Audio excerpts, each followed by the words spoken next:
hello again, and today we're going to do a bit of bread making. So over the next few weeks, that sounds a long time, doesn't it?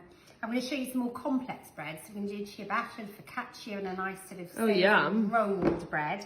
But I just want to get the basics of bread making out of the way first today with some classic bread rolls, which we're going to do in a nice tin as like a tear and share loaf. No carbs before marbs. Oh wait, I'm not going to marbs anymore because my holiday has been cancelled, which I'm not bitter about at all. So I'll eat all the carbs. I'll be eating this, I'll be eating the focaccia, the ciabatta, all at once, all together, separately, one every day. But you can have a staycation home with me. I don't know if that... What's feeling about that? Absolutely not. Anyway, right, bread, super easy. This is a recipe of a lifetime, okay? We've got 300 grams of strong bread flour, not plain, not self-raising. You've got to look for bread flour or strong bread flour. The shops had run out, but it's back in again now. Excuse me. Now I've got white, but you can use whole grain, you can get granary, or you can do a mixture. Right, okay, so we've got a large teaspoon of salt. Now you do need salt in bread dough, 2 reasons. One, flavour, and the second thing is it makes the dough stronger. But you need to give that a mix in before you add the yeast, because the yeast doesn't like the salt. Right, fast action dried yeast is what you want, sometimes called easy blend dried yeast. Tesco's, Waitrose, Sainsbury's, Co-op, Lidl. Don't know Co-op to the road. Anyway, you've got the gist. And what we're going to do now is we are literally going to mix this through. Now you can get fresh yeast, you can get a regular dried yeast, but you want this fast action dried yeast.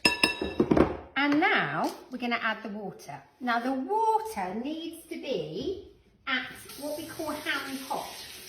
If it's too hot, it'll kill the yeast. If it's not hot enough, it won't get the yeast working. Because yeast is all about, it's basically a dried, sort of inactive living organism that we want to wake up. And when the yeast starts multiplying, that's when it gives off carbon dioxide that makes the bread rise.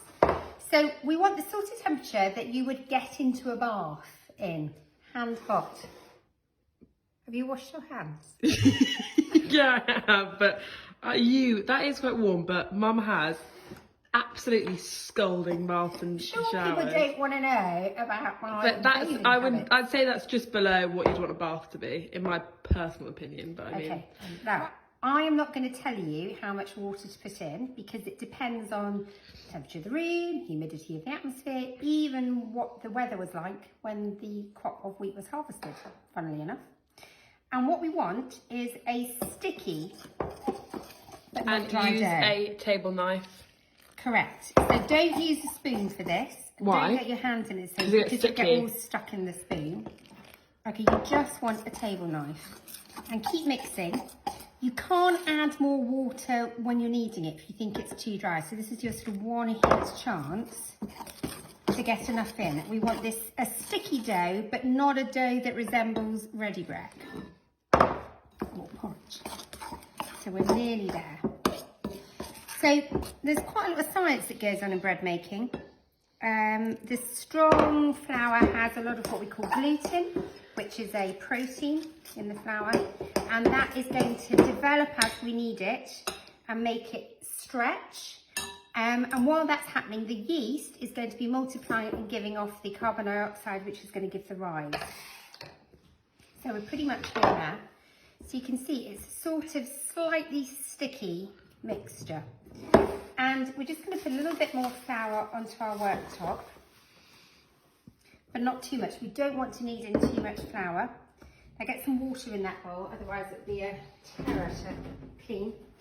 And we're going to knead. So you knead with this part of your hand. It's called the heel of your hand. And when I teach it at the cookery school, I always say start by putting a V on your worktop, which is always impossible to see on my worktop here. No, you can see it in the camera. Okay, and then I'm going to do this in slow motion first. You want to stretch and pull back. Stretch and pull back. This is a great one to get the children doing. Have a bread making competition. And if it wasn't for copyright, you want to blast the tunes and just properly go for it. So what would your bread kneading tune be, Libby? Now that's I don't know, that's quite a tough question. Okay, we want something with a good beat. Yeah. Send us your bread kneading tunes. I can't think actually, maybe like... So can I just talk about this minute while you think about your tunes? So if we have too much flour in the worktop, the bread will just slip. So we don't want that to happen. We want it to have enough traction to be able to be stretched. And it gets rid of your bingo wings. And it'll go from being sort of sticky to being nice and smooth. And yeah, really good one for this bit of your arms, your bingo wings. I'm still thinking of a song and I'm really struggling. Really? Because this is the most brain work I've done in 3 weeks. What's that favourite, you know, your favourite current lady singer? She's not my favourite, but Lizzo, she's just an angel. This good as hell. That is Mum and I sing that in the car, and that... This would be good. Right, I don't know if you think that is not the tune for Good as Hell. That was just some random tune. Sing it then. No. Okay. No. Well, look, I'm going to knead this for about 5 to 8 minutes. If it gets too sticky, a little bit more flour, but not much. And if you have a look at it now, it looks a bit like a brain. We're going to come back to it, and I'm going to show you what it looks like when it's kneaded. Whew, so, that's a little bit of a workout. This takes time. You were actually doing that for like 10 minutes, weren't you?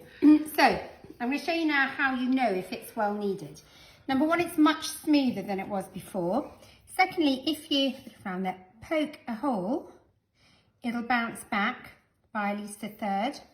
And then this is Paul Hollywood's method.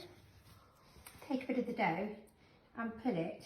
You should be able to see light through it before it breaks. Interesting stuff. Okay, so actually, having done that, I'm just going to give this a couple more minutes. Okay, so we're most definitely done now. Now you could put this into a loaf tin, you can make a plait, you could do different roll shapes. And what I'm going to do is pop it into this tin. So you want to oil just a sort of 20 centimetre round or square tin. Round is best. So that's like a Victoria sponge tin. And then I'm going to cut this into about 6 pieces. So if you wanted to be really exact, you could weigh them. But I'm just going to cut them as best I can. Oh, I see. So we're going to put them in the tin and then they'll tear apart. Yes. Now, because we've used this fast action yeast, we don't need to rise it, then shape it, then rise it again. It only needs one rise. So to get it into a nice roll shape, just sort of flatten it out a little bit. Give it a little bit of a roll with your hand.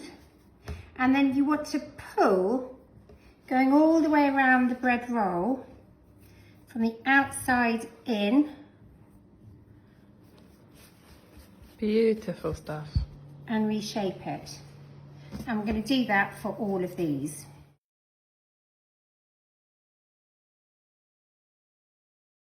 I've got the 6 rolls in the tin, and now we're going to cover it with a bit of oiled cling film. Now, because this recipe doesn't have any fat in it, any oil or any butter, so these really are bread rolls that you need to eat on the same day or toast for the second day. But then I can't imagine the smell of fresh bread will allow you to just leave it. Bit of oil. Put the oiled side over the rolls and leave it in a warm place. Just leave that actually quite loose, don't tuck it in. And we're going to leave it until they've doubled in size. So, if you have a look at my bread, it has doubled in size and pretty much filled up all the gaps. Now, you need to have the oven preheated to 200 because as soon as you get that cling film off, you want to get it into the oven as quickly as possible, otherwise it could collapse. You could brush it with a bit of oil and put over some poppy seeds or sunflower seeds, or what I'm going to do, very easy, is just, oh, somebody's ringing me, give it a little dust of flour. You can tell we're almost live. And then get lavender, the daughter will tell me off, and into the oven for about 20-25 minutes until it's risen and golden. So here we go, out the oven. So golden, risen, coming away from the side of the tin, and a nice hollow sound. Just leave it a few minutes in the tin as I've done, and then quickly onto a cooling rack rather. And then a few minutes to cool, and then eat it straight away. Pull apart those lovely rolls, and lots of butter, cheddar, chutney, pickled onions, or nice bit of strawberry